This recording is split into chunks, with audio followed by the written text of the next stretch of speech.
केंद्र में बीजेपी की सरकार और बीजेपी के केंद्र में हैं दलित।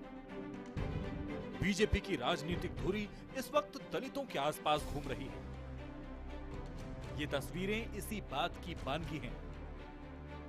मंत्री, पार्टी अध्यक्ष और पार्टी के तमाम नेता दलितों के घर सहभोज पर निकले हैं और अब तक होती आई राजनीति को सिरे से बदल दिया है।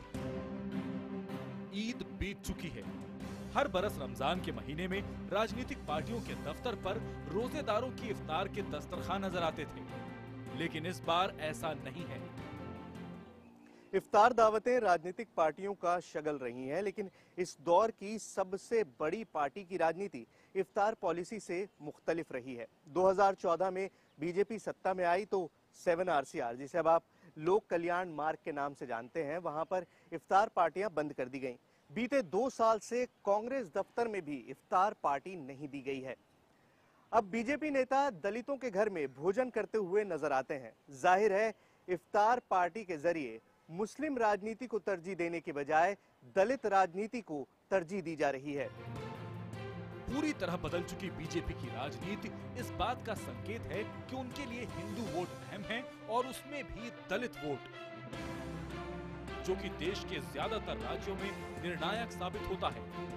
दक्षिणी राज्यों में पार्टी को मजबूत करने निकले पार्टी अध्यक्ष अमित शाह ने भी दलितों के घर ही भोजन किया और दलितों के घर ही ठहरे।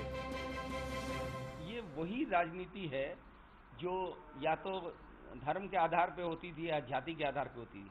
खाली इसके जो है फेस बदल गया है। और ये इसलिए, ये जहाँ तक इफ्तारों का सवाल है, वो इफ्तार कम नहीं हुए। इफ्तार तो कम सिर्फ एक नरेंद्र मोदी और योगी आदित्यनाथ ने किए हैं, बाकी लोगों के इफ्तार वैसे ही चल रहे हैं।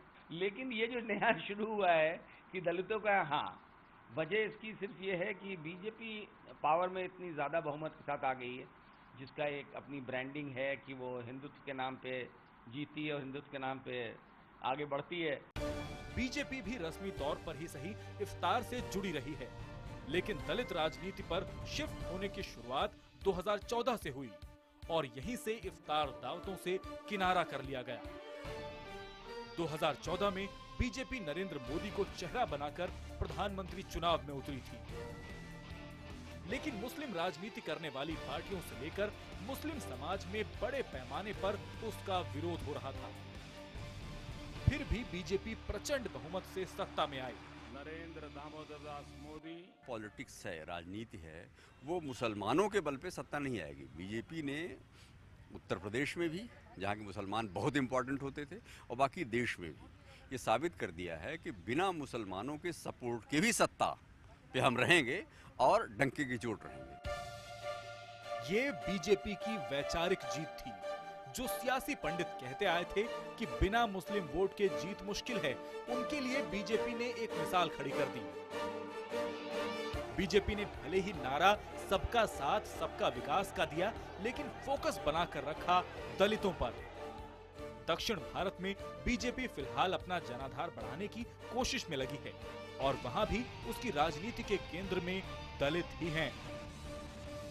आज जो है, क्योंकि दलित अब तय हो गया है कि जो दलित है वो हर स्टेट में मेजॉरिटी में है, और दक्षिण में दलित राजनीति सारी की सारी वहीं से तय होती है। अब और अगर आपको बहुमत लेना है तो आपको दलित तो लेना पड़ेगा।